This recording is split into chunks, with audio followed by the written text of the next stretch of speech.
आप लोग अगर मेरे ब्रॉडकास्ट को देख पा रहे हो प्लीज़ मुझे बताइए, क्योंकि हमें समझ में नहीं आ रहा है कि हाँ ब्रॉडकास्ट चल रहा है कि नहीं।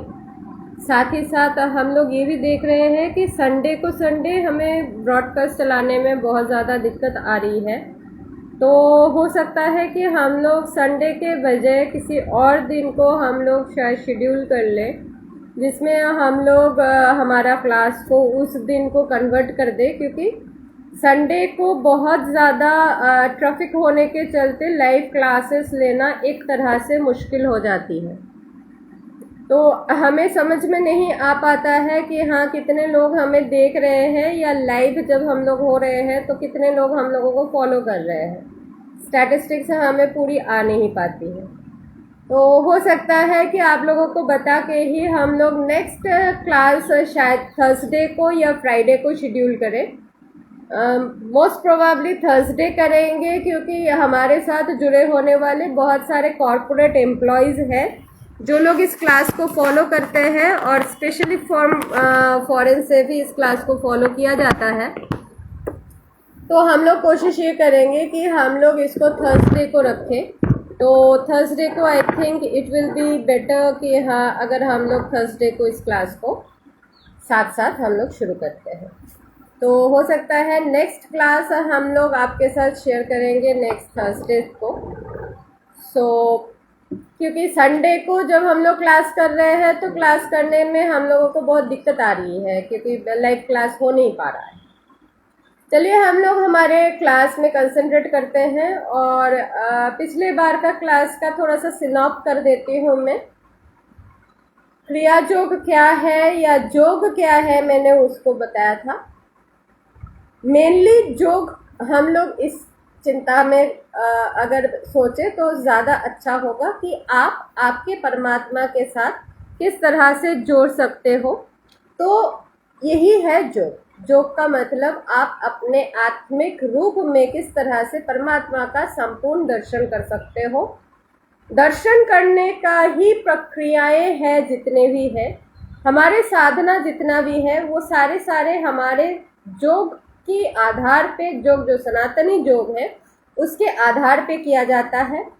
हालांकि बाद में भी बहुत सारे लोग बहुत सारे योगिक प्रक्रियाएं लेके आए हैं, लेकिन सनातन योग आज के दिन में भी उतना ही विशिष्ट है, क्योंकि ये संपूर्ण अपने आप में संपूर्णता है। सनातन धर्म भी इसीलिए अपने आप में श्रेष्ठ है, क्योंकि सनातन धर्म अपने आप में पूर्ण है। पूर्ण है कि मतलब ये है कि आपको इस धर्म के मार्गदर्शन में चलते हुए आपके जीवन का जो एकमात्र उद्देश्य है, एक आत्मा का जो एकमात्र केवल एक उद्देश्य होता है, वो है आपके परमात्मा के साथ के मिलन का, आपके परमात्मा को आपके प्रत्यक्ष देखने का। तो वो जरिया एक जो है वो सिर्फ और सिर्फ आपको इस सनातन धर्म के मार्गदर्शन में ही मिल सकता है। तो ये मार्गदर्शन ऐसा क्या है, या ये कौन सा ऐसा साइंस है, या कौन सा ऐसा स्थिति है जिससे आप आपके परमात्मा को प्राप्त कर सकते हो। क्या आज के दिन में ऐसा तो समर्थ इंसान है नहीं कि हाँ करोड़ों साल तक वो आप तपस्या करते रहो कि आपको वर मिलता रहे। तो लेकिन ये एक जगह में क्यों, बहुत सारे जगह में कहा गया है कि सत्य काल में, सत्य युग में जो तपस्या 1000 वर्ष के अवधि करने से होता है, कली युग में वही तपस्या अगर कोई भी एक पल के लिए कर ले तो उतना ही फल लाभ उसको कली काल के तपस्या में हो सकती है। तो ये कैसे हो सकता है, क्योंकि आप सतयुग में आप सुनते हो कि इतने साल प्रतीक्षा करने के बाद श्री राम का दर्शन हुआ है, या इतने साल तपस्या करने के बाद महादेव जी का दर्शन हो रहा है। तो आज के डेट में कली युग में जब प्राणी उतना ना तो श्वास के अधिकारी है ना उतना आयु की अधिकारी है, तो ऐसा कैसे हो सकता है।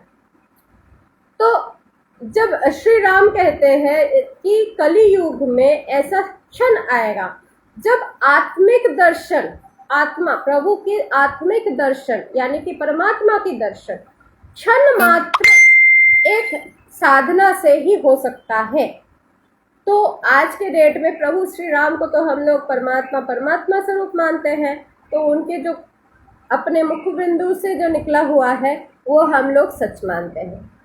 सनातन धर्म, हमारे वेद कहते हैं कि योग हर एक क्षण काल में, मतलब हर एक डायमेंशनल एज में एक पर्टिकुलर अवधि तक प्रयोग होती आई है। जो प्रयोग सत्य काल में या सनातनी टाइम के समय में जो प्रयोग आपको वर्षों के इंतजार के बाद मिल सकता था, आज के दिन में वही प्रयोग आपको क्षण भर की साधना में मिल सकती है। तो ऐसा कौन सा साधना है? क्योंकि हम लोग साधना में बहुत सारे साधना करते हैं। कोई मंत्र साधना कर रहा है, कोई मंत्र जप रहा है, और मंत्र में भी बहुत सारे एग्जाम्पल्स हैं और मंत्र के बहुत सारे परिधियां भी हैं। एक अक्षर से लेके और 64 अक्षर तक की मंत्रें हैं। अलग अलग मंत्र, अलग अलग उसकी परिभाषा और अलग अलग मंत्र की अलग अलग सिद्धि लिखी गई है। लेकिन ऐसा कौन सा योग है जो परमात्मा को हमारे साथ मिल जाता है? आपने कभी ये सोचने की कोशिश किए हो कि जब आप किसी भी काम कर नहीं सकते हो तब भी आप योग कर रहे हो? हर शास्त्र ग्रंथ ये बात बताता है। तो ये कौन सा योग? ये आपके श्वास क्रिया का योग है। जो एक छोटा सा बच्चा जो पैदा नहीं हुआ है, जो भ्रूण अवस्था में अपने मातृ गर्भ में प्रतिष्ठित है, वो भी उल्टा लटक के उसी परमात्मा का चिंतन करता है। और एक वृद्ध जो अपने अंतिम श्वास की घड़ी को गिन रहे हैं, वो भी इस श्वास की क्रिया को कर सकते हैं।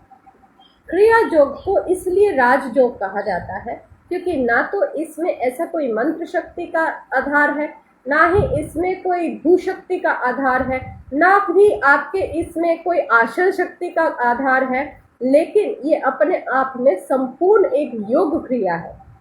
क्योंकि ये आप सिर्फ और सिर्फ अपने श्वास से कर रहे हो।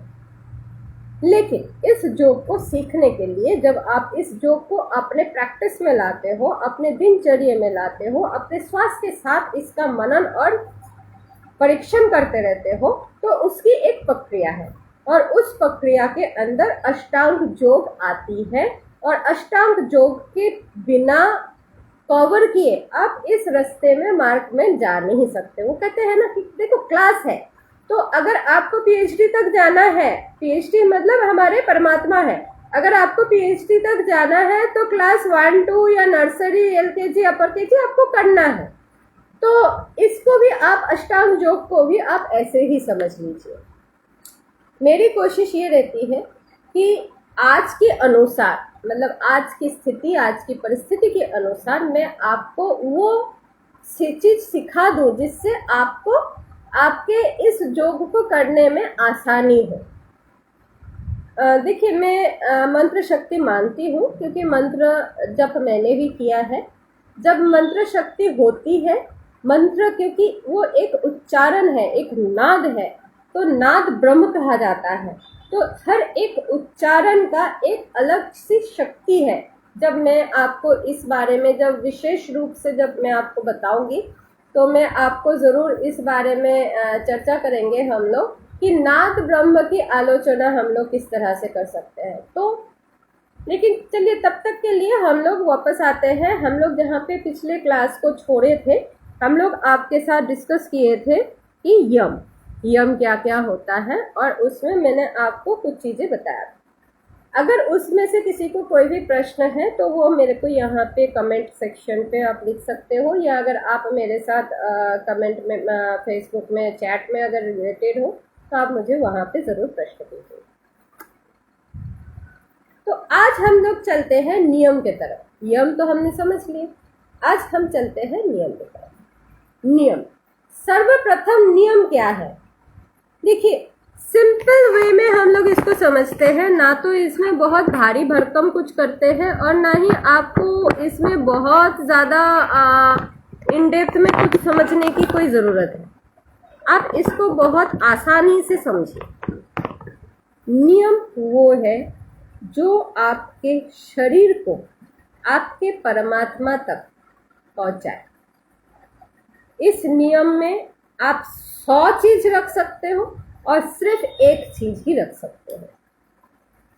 आज के अनुसार अगर मैं इस चीज को वर्णन करूं तो हम लोगों में बहुत लोगों को बहुत सारी चीजों का अनुसरण करने में बहुत बाधाएं आती हैं।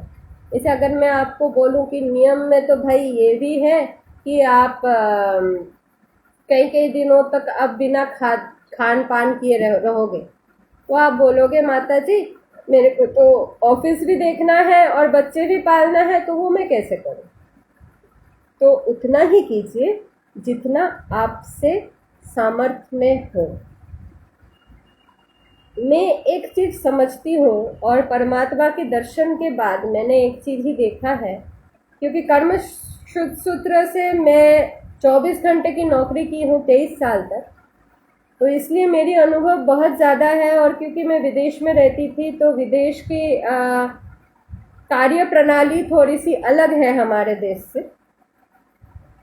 मैं सिर्फ आपको एक चीज बता सकती हूँ, देखिए प्रभु एक ही चीज देखते हैं, आपके मन की भावना कितना है, आपकी पुकार उन तक किस तरह से पहुंच रही है। इसमें अगर बहुत लोगों ने, आप लोग रामकृष्ण मिशन के साथ जुड़े हुए हो यहाँ पे, तो रामकृष्ण देव एक कहानी सुनाते थे कि एक महिला है और वो काम कर रही है, काम करने के साथ साथ वो अपने बच्चे को भी देख रही है, पालने को भी झुला रही है, और उनके पास ग्राहक आ रहा है तो वो अपने ग्राहक के साथ भी वार्तालाप कर रहे हैं। लेकिन ये सारे सब कुछ चीजों के साथ साथ उनका मन या उनका मस्तिष्क, उनका ध्यान कहाँ पे है ना, वो धान को कूट रही है, तो उनकी पैर जो है धान की पटरी में रखी हुई है कि कुटाई वाला जो यंत्र होता था ना पिछले जमाने में, वो कहीं उनके पैर के ऊपर ना गिर जाए, तो अगर गिर गया तो उनके पैर नष्ट हो जाएगा। उन दिनों में ऐसा कोई इलाज नहीं था कि उनके पैर को बचाया जा सके। तो ऐसे ही अगर आप कुछ भी करो लेकिन आपका ध्यान धारणा नहीं, कंसंट्रेशन नहीं, आपका ध्यान अगर आपका परमात्मा के ऊपर है तो उनके दर्शन आपको सच में हो सकती है। इसकी प्रत्यक्ष मैं खुद हूँ, क्योंकि मैंने दर्शन किया। तो इसमें नियम में सबसे पहले आता है आपके शरीर की, आप अपने शरीर की क्लीनलीनेस, परिच्छन्नता के ऊपर सबसे ज्यादा ध्यान दोगे और आप अपने शरीर की देखभाल करोगे। क्योंकि स्वामी विवेकानंद जी कहते हैं कि अगर आपका सर्वप्रथम कर्तव्य है तो आपका कर्तव्य ये है कि आप आपके शरीर का रक्षण, संरक्षण और उसका आरक्षण करें। इसका मतलब क्या होता है, आप अपने शरीर का रक्षा करोगे, आप आपके शरीर को ना खुद से ना किसी दूसरे व्यक्ति से हानि पहुंचने दोगे, ना आपके मन को किसी दूसरे की तरफ से या अपने तरफ से कोई हानि पहुंचने दोगे, और आपके आत्मा को आप शुद्ध रखोगे। आज के दिन में अपने आत्मा को शुद्ध रखना संपूर्ण तरीके से हो सकता है, संभव नहीं हो पाता है, क्योंकि हम लोग 10 काम इकट्ठे करते हैं, 10 चीज़ों में इकट्ठे बिजी रहते हैं, तो हमारे लिए ये पॉसिबल नहीं हो पाता है कि हाँ हम लोग सारे काम इकट्ठे इस तरह से कर पाए। तो लेकिन हमारे प्रयत्न जो है ना वो कम से कम होना चाहिए कि हम लोग हमारा खुद का बाकी सारे चीज़ों का हम लोग देखभाल जरूर कर पाए। जो मैंने किया है मैं उसको शेयर करती हूँ। शरीर के संरक्षण का मतलब ये होता है आप अपने शरीर को जहाँ तक हो सके रक्षा करोगे, और रक्षा करने का मतलब ऐसा होता है कि आप आपके शरीर को किसी भी तरीके का क्लेश पहुंचने नहीं दोगे। जब मैं ये बोलती हूँ कि आप आपके शरीर को किसी भी तरीके का क्लेश पहुंचने नहीं दोगे, तो मैं क्या बताना चाहती हूँ, देखो, क्लेश तो सबको होता है।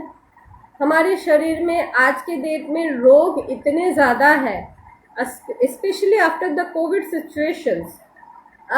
मोस्टली लोगों को बहुत सारे एलर्जीज, बहुत सारे ब्रीदिंग रिलेटेड प्रॉब्लम्स, बहुत सारे इम्यूनिटी रिलेटेड प्रॉब्लम्स होना शुरू हो गया है।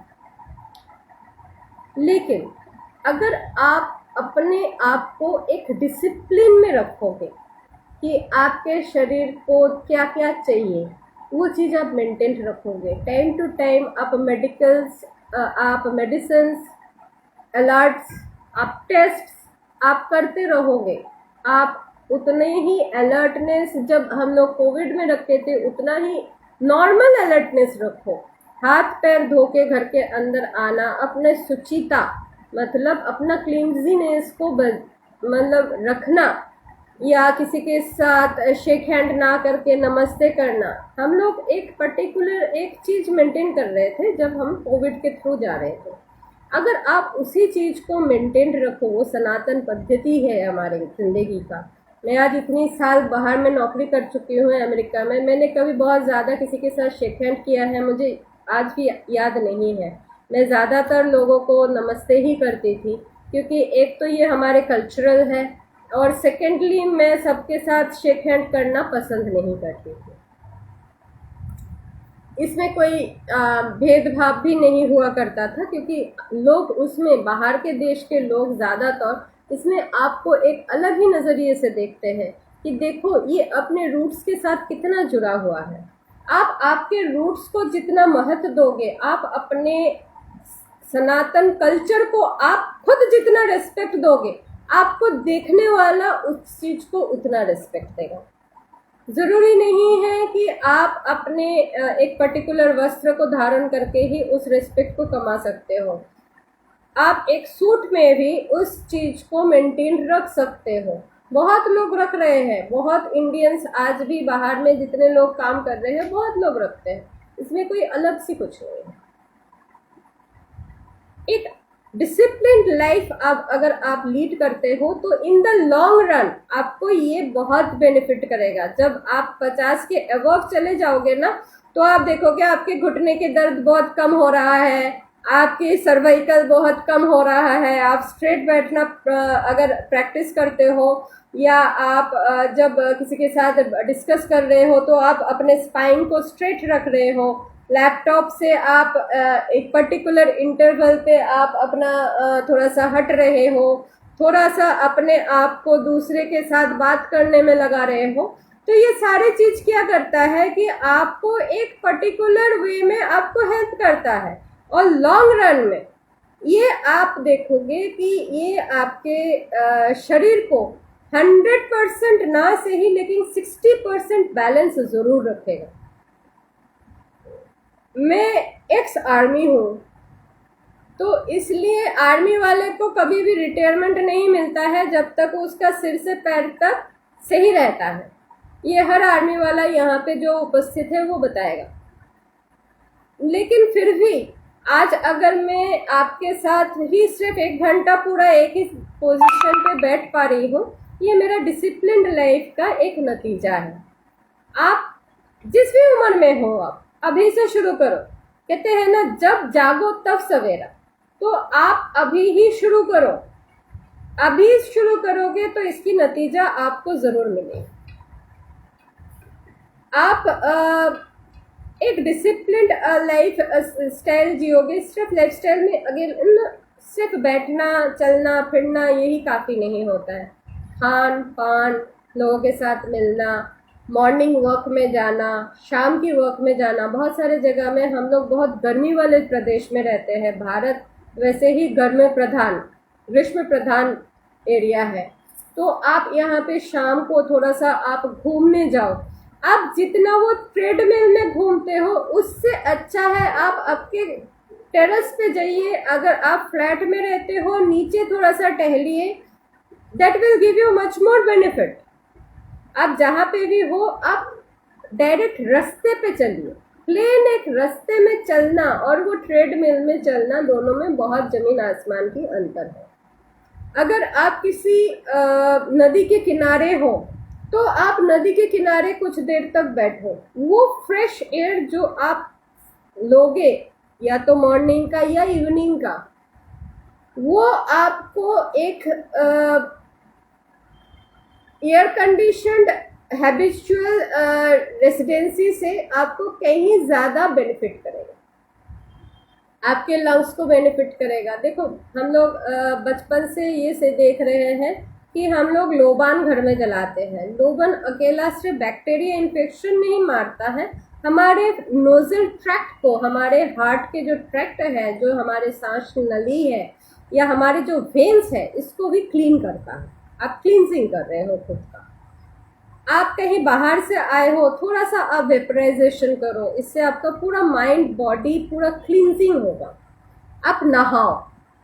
आपको पता है एक चीज़ मेरे को याद आ रही है अभी एक्चुअली कि नारद जी ने आपको पता है ना, कौवा को हम लोग गाली देते हैं कि वो बुद्धि भ्रष्ट है। एक्चुअली ऐसा था नहीं।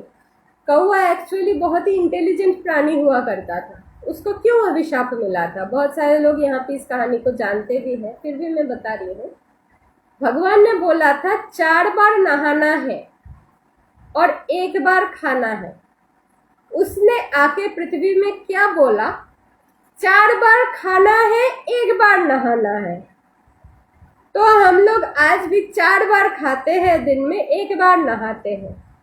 मैं ये नहीं बोल रही हूँ इसको ऑल्टर करो, लेकिन कम से कम दिन में 2 बार नहाओ। अगर गर्मी प्रदेश में हो तो कई लोग, मेरे बहुत सारे फ्रेंड्स भी हैं जो लोग दिन में 3-4 बार नहाते हैं। मेरे खुद के बेटे भी गर्मी में पानी से 3-4 बार नहा के आता है, मैं खुद भी नहाती हूँ। तो इससे क्या होता है, एक तो आपकी बॉडी टेम्परेचर डाउन हो जाती है। दूसरा, आप जब साधना में बैठते हो तो आपकी मस्तिष्क, ये जगह आपकी ठंडक मिलना बहुत ज़रूरी है। 2 जगह ठंडा होना बहुत ज़रूरी है। फर्स्ट, आपका फर्स्ट चक्र जो होता है, वो जो हमारे एनल पोजीशन पे है, और सेकंड आपका ये मस्तिष्क जो लास्ट।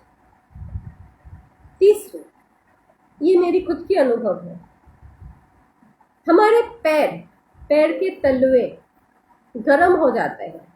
जब आप बाहर से आते हो, आप देखोगे जब आप अपने शूज़ ओपन करके रखते हो तो आपके पैर में मॉइस्चर ज़्यादा होता है। आप पैर को धो के आओ, हो सके तो उसको थोड़ा सा नमक की पानी में आप सोख करो। आप देखोगे आपके पैर ठंडा हो रहा है। उसके बाद जब आप ध्यान करने बैठोगे, कंसंट्रेशन नहीं, मेडिटेशन नहीं, आप जब ध्यान पे बैठोगे तो आपका ध्यान बहुत अच्छा होगा। चाहे वो आप मंत्र जप कर रहे हो, क्योंकि ज़्यादातर लोग पहले मंत्र जप ही करते हैं। अगर आप मंत्र जप कर रहे हो, उसमें भी आपको कंसंट्रेशन ज़्यादा मिलेगा। आप धारणा कर रहे हो, किसी भी आपके चहीते जो भी आपके प्रभु है, आप उसका मनन कर रहे हो, तो आपको उनके मनन करने की शक्ति जो है वो बहुत ज़्यादा बढ़ जाएगा। से बोलिए। उसके बाद जो है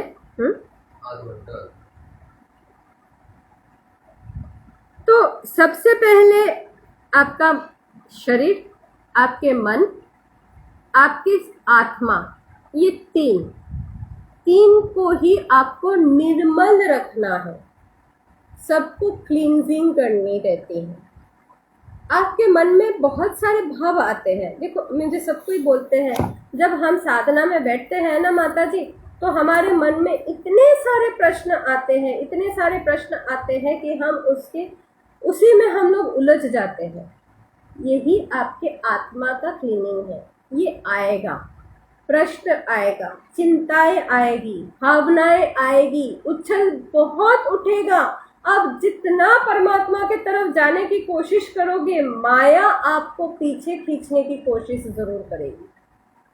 और इसी को हम लोग कहते हैं वो युद्ध जो हर एक, इसी को महाभारत कहते हैं। यही आपके महाभारत है, यही आपके जिंदगी की महाभारत है। ये महाभारत आपको लड़ना ही है।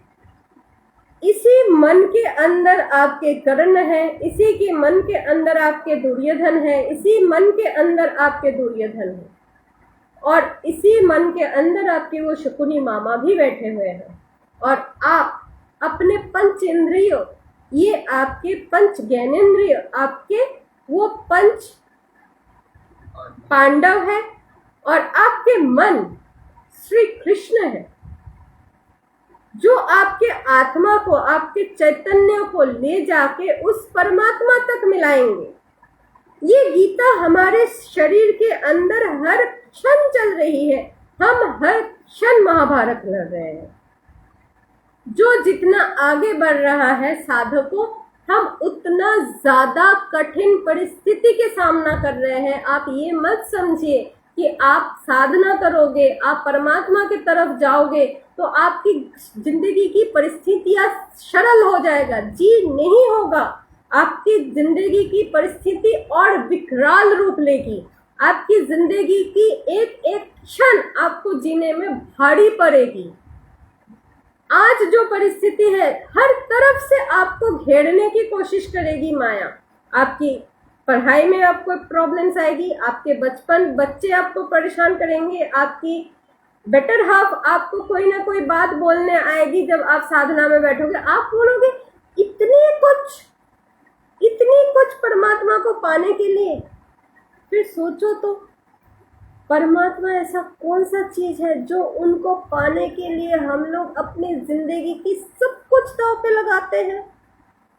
जी हाँ, परमात्मा वो चीज है जो आपको एक ऐसी तृप्ति देगा जो आप इतने सारे उलझनों को झेलते हुए भी जिंदगी को जीना सीख जाओगे। और जब आपका दर्शन हो जाएगा, आपको क्या लगता है मैं परिस्थिति के शिकार नहीं होती हूँ? पिछले बार हम लोग क्लास मिस कर दिए, आप लोग तक पहुंच नहीं पाए, क्योंकि हम लोग पिछले हफ्ते हम लोग शिफ्टिंग कर रहे थे, हरिद्वार से ऋषिकेश आ रहे थे। क्या परिस्थिति साधकों को लिए, या जो आज के डेट में जो लोग सच में महात्मा है, क्या उनके लिए विकराल नहीं है? बहुत विकराल है। बहुत सारे ऐसे संत आज के दिन में हैं जिनके डायलिसिस चल रहे हैं, जिनके पीछे पता नहीं कुछ कानूनी शिकंजा है, जिनके पीछे पता नहीं आज कुछ ना कुछ है। हर कोई एक बंदा जब परिस्थिति की विकराल परिस्थिति में पड़ता है तो ये जरूर सोचना कि परमात्मा का कृपा हो रहा है। देखो, जिंदगी की एक सार है, और वो है आपकी जिंदगी को देखने का नजरिया। एक ग्लास आप आधा खाली भी समझ सकते हो, आधा भरा हुआ भी समझ सकते हो। Perception, that is what we say friends. So it's up to you, up to your perception, how you are looking into a matter. अगर आपको लगता है कि मैं परमात्मा तक जाने के लिए मेरी पूरी जिंदगी, मेरे पूरे सत्ता को मैं उस दांव पे चला सकती हूँ, तो एक चीज मैं आपको ये बता दूं, जिंदगी का जंग लड़ना एक धारी तलवार होता है, और परमात्मा का जंग लड़ना दो धारी तलवार होता है, जिसमें आपको जिंदगी का जंग भी लड़ना पड़ता है और साधना का जंग भी लड़ना पड़ता है। वो चैलेंज ही क्या, वो जिंदगी ही क्या जो आपने जीत के हासिल ना किया हो। जिंदगी का मजा तभी आता है दोस्तों, जब आप अपने जिंदगी को टू द फुलेस्ट जियो, और जीने का यही तरीका है। वो रास्ता आसान नहीं है। हम कहते हैं ना कि मोहब्बत का रास्ता आसान नहीं है, दो धारी तलवार है, और ये आग की दरिया है, डूब के जाना है। तो प्रभु तक जाने का मार्ग, अगर आप प्रेम मार्ग को अपनाते हो तो आग जलना ही जलना है।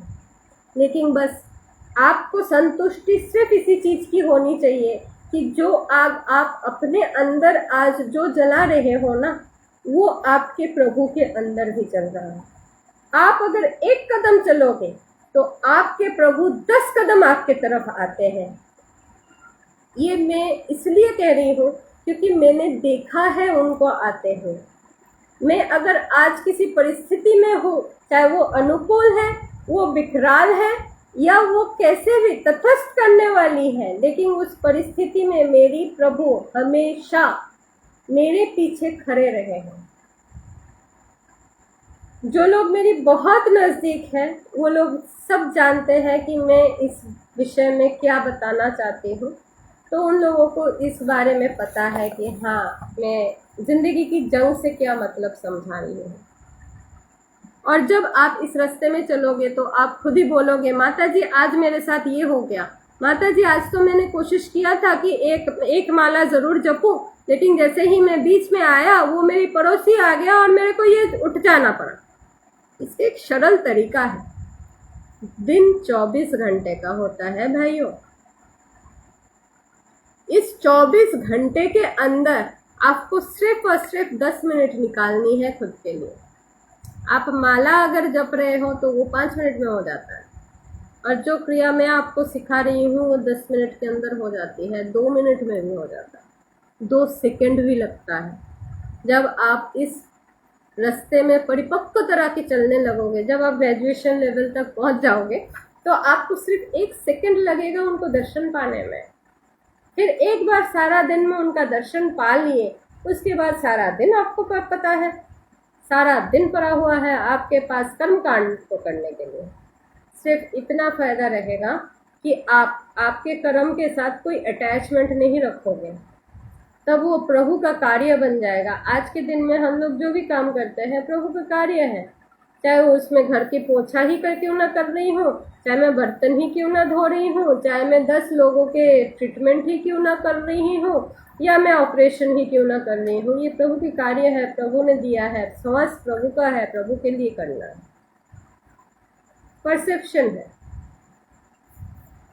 तो चलते हैं। शरीर की रक्षा इसलिए भी करना है क्योंकि अगर आप वीक हो, अगर आपके अंदर ऐसा कोई भी रोग है कि आप एक जगह में 10 मिनट की अवधि इकट्ठे बैठ नहीं पा रहे हो, तो आपके प्रभु के चिंतन में दिक्कत आएगी। तो आपको एक ही आसन में बैठना है। ये हमारा 3rd ऑप्शन है, आसन। आसन के रूप में बहुत सारे आसन हैं, सब जानते हैं हम लोग। ध्यान के लिए कौन सा मुद्रा आपको पसंद है वो आपके ऊपर डिपेंड करती हूँ मैं। क्यों करती हूँ मैं वो भी बताती हूँ। ध्यान सबसे अच्छा उस वक्त लगता है जब आप एक ही आसन में कम से कम आधा घंटा बैठ सको। आपको किसी दूसरे के लिए नहीं, खुद के साथ खुद में बात करना है। ऐसे शांत रूप में आप जिस भी तरीके से बैठ पाओ वो आपका आसन है। मेरे गुरुदेव के यहाँ मैं देखा करती थी कि गुरुदेव कहते थे, बैठ नहीं पा रहे हो लेट जाओ। आप खड़ा होके काम कर रहे हो, पौधों को पानी दे रहे हो, तब भी चिंतन जरूर करो। चिंता नहीं करो, चिंतन जरूर करो। तो हमने वही अपनाए थे। बाबा जी महाराज जी या लहरी महाशय जी कहते थे कि पूरा दिन मेरा दुनिया के लिए है और रात मेरे खुद के लिए है। रात में किसी की अधिकार नहीं है। तब ना तो मेरे पुत्र आके बोलेगा कि पापा ये चाहिए, ना मेरी पत्नी आके बोलेगी मेरे को ये चाहिए। वो भी बोलेगी तो एक अवधि तक बोलेगी, या पति आके नहीं बोलेगा कि चाय बना लो, बोलेगी तो एक अवधि तक बोलेगी, उसके बाद तो नहीं बोलेगी। तो सारा दिन में 2 घंटा 3 घंटा आपके पास ज़रूर उपलब्ध होता है। आपको 2.5 घंटे की प्रैक्टिस चाहिए जब आप परिपक्व तरह से बैठने लगोगे। लेकिन ये जो 2.5 घंटा आप बैठोगे, ये आपकी कॉर्पोरेट ज़िंदगी में हो, चाहे आप हाउसवाइफ हो, चाहे आप स्टूडेंट हो, चाहे आप कोई भी काम कर रहे हो, आपको वहाँ तक पहुँचा देगा जहाँ तक उसकी संपूर्णता हो। संपूर्ण, द परफेक्शन आपकी जिंदगी को परफेक्ट बना देगा। इसके बाद हम लोग आते हैं कि आपको आपकी जब आप शरीर की संरक्षण कर लिए तो आते हैं आपकी मन की संरक्षण कैसे करें। मन में तो बहुत सारे हलचल हैं। मन में तो सबसे पहले आता है पड़ोसी ने गाली देके गया है या किसी और ने कुछ बोल दिया है। तो मन में तो हमारे बहुत सारे हलचल हैं। सबसे पहले हमें हमारे मन को ही लगाम कसनी है। और ये मेरी सौभाग्य रही है कि एकदम बचपन से मैंने मेरे मन को कसना सीख गई थी। फिर भी मुझे पिछले साल तक या अभी भी कभी कभी मन की हलचल को रोकने के लिए 8 से 9 घंटा की साधना ज़रूरी हो पड़ती है। कभी कभी 16 घंटे की भी साधना में मेरे को जाना पड़ता है, तब जाके मेरी मन मेरे अनुशासन के मुताबिक चलती है। जब मुझे बाहर के किसी भी कहा हुआ शब्द मेरे मन को किसी भी तरीके का उलझन पैदा नहीं कर सकता। मैं एक एग्जाम्पल देती हूँ। अभी वंदे भारत एक्सप्रेस चल रहा है। वंदे भारत एक्सप्रेस का जो टेस्टिंग हो रहा था वो ऑनलाइन आया था। मेरे साथ मेरे बहुत सारे दोस्तों ने देखा होगा। ट्रेन की टेस्टिंग कैसे किया जाता है कि एक ग्लास को एकदम ब्रिम तक भर दिया जाता है और उसको रख दिया जाता है टेबल पर। ट्रेन जब चल रहा है, अगर उस ग्लास की जल छलक के गिर जाता है तो वो उस स्पीड लिमिट को डिक्रीज करना पड़ता है। जब तक वो जल छलक नहीं रहा है वो उसकी ट्रेन की मैक्सिमम स्पीड लिमिट माना जाता है या चलन क्षमता माना जाता है। आपके मन की चलन क्षमता भी उतना ही है। जहां तक आपको दूसरे की बात, दूसरे की एक्शंस, दूसरे से किया हुआ कोई भी कुछ भी आपके मन के ऊपर कोई प्रतिच्छवि ना पैदा कर सके, वो आपकी मन की क्षमता है। और इस आसन का मूल मंत्र है आपकी मन की क्षमता को इतना तक बढ़ा के लेके जाना है जब कोई दूसरा व्यक्ति का किया हुआ शब्द या किया हुआ कर्म आपके मन के ऊपर कभी कोई छवि ना सजा पाए। ये आपकी साधना है। साधना में सबसे छोटे छोटे चीज मैं आपको बताती हूँ। जैसे मैंने किया है, सबसे पहले आप आपके सर्कल को छोटा करते जाओ। That makes things easy. आपके घर के कुछ लोग या जिनके साथ आपके खून की रिश्ता ना हो, वो लोग, ऐसे कोई भी लोग आके आपके मन का हलचल पैदा ना कर सके। ये आपका फर्स्ट एक्सरसाइज है। ये पॉसिबल एक दिन में नहीं होता है। मैं आपको बता दूं कि ये एक दिन में बहुत अच्छे से हो जाता है, जी नहीं। मुझे आज भी बहुत सारे प्रॉब्लम्स महसूस होती हैं और आज भी कभी कभी मेरे को वही 16 घंटे के साधना के अलावा मेरे पास और कोई चारा नहीं रहता है। और ये मतलब हासिल करने में किसी भी साधक को बहुत ज़्यादा टाइम लगता है। तो अगर आप पहले दिन में फेल कर रहे हो, ऐसा मत सोचो कि अरे बाप रे मैं तो फेल कर गया, मेरे से नहीं होगा। जी नहीं होगा, आप ही से होगा। बस परसिस्टेंस चाहिए। रोज आपको बैठना है, चाहे आपका मन आपको कुछ भी बोलता रहे। रोज आपको एक टाइम बनाना है जिस टाइम पे आप थोड़ी देर के लिए खुद से बात करोगे। चाहे वो रात हो, चाहे वो दिन हो, चाहे वो दोपहर हो, चाहे वो शाम हो, इस दिन के किसी भी टाइम में हो। आप ये मत सोचो कि मुझे ब्रह्म मुहूर्त में उठ के ही काम करना है। जी नहीं। आप जब शुरुआती तौर पे चलना शुरू कर रहे हो, आप कभी भी बैठो, ब्रह्म मुहूर्त अपने आप आपको उठा लेती है। जब आप प्रभु के तरफ पैर बढ़ाते हो, क्या प्रभु आपके तरफ खींचे हुए नहीं आते हैं? प्रभु आते हैं।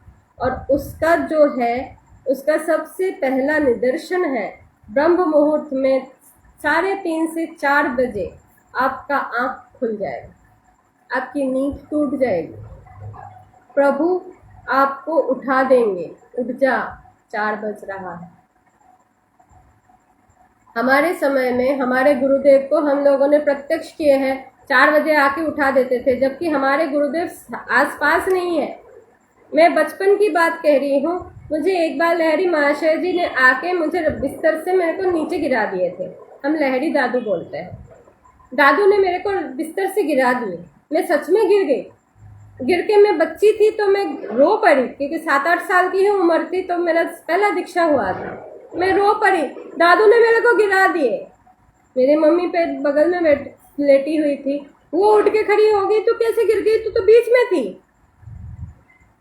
मुझे नहीं पता था मैं कैसे गिर गई थी, लेकिन हाँ, ये होता है। और जब आप उठ जाओ, कुछ मत कीजिए, कोई डरिए मत। ये डरने की चीज नहीं है, ये आपको सिद्धि मिलने जा रही है, ये आपके आशीर्वाद है, प्रभु की हाथ आ रही है आपके ऊपर।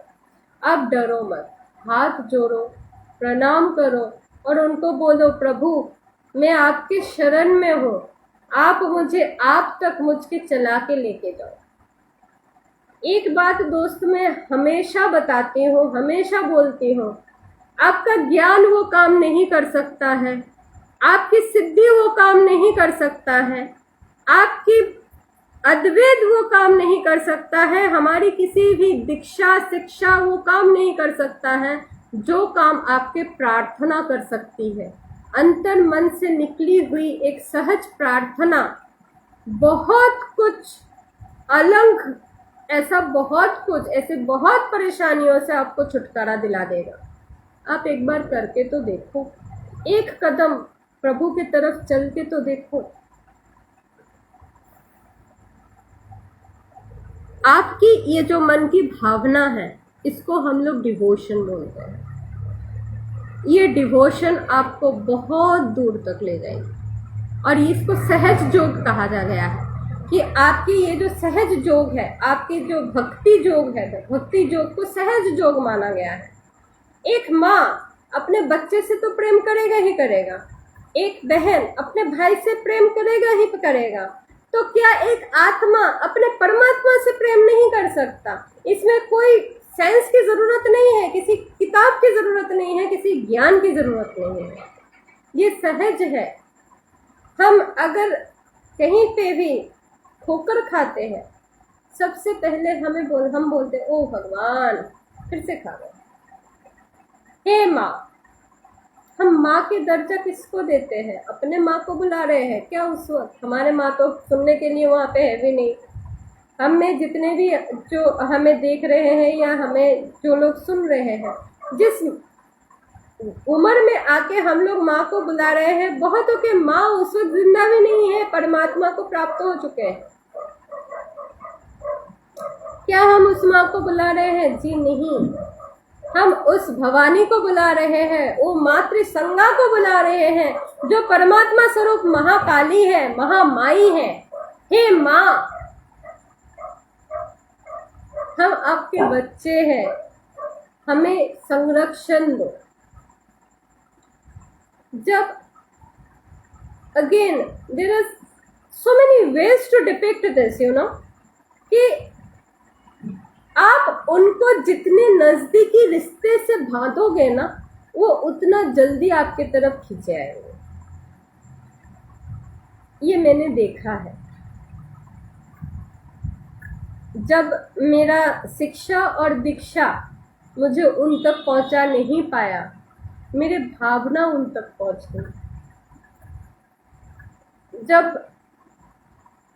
मेरी विचारधारा, मेरी आर्थिक संगति, मेरी दुनिया में रहने की स्टेटस उन तक मुझे पहुंचा नहीं पाया, तो मेरी एक आंख के आंसू उन तक पहुंचा दिया।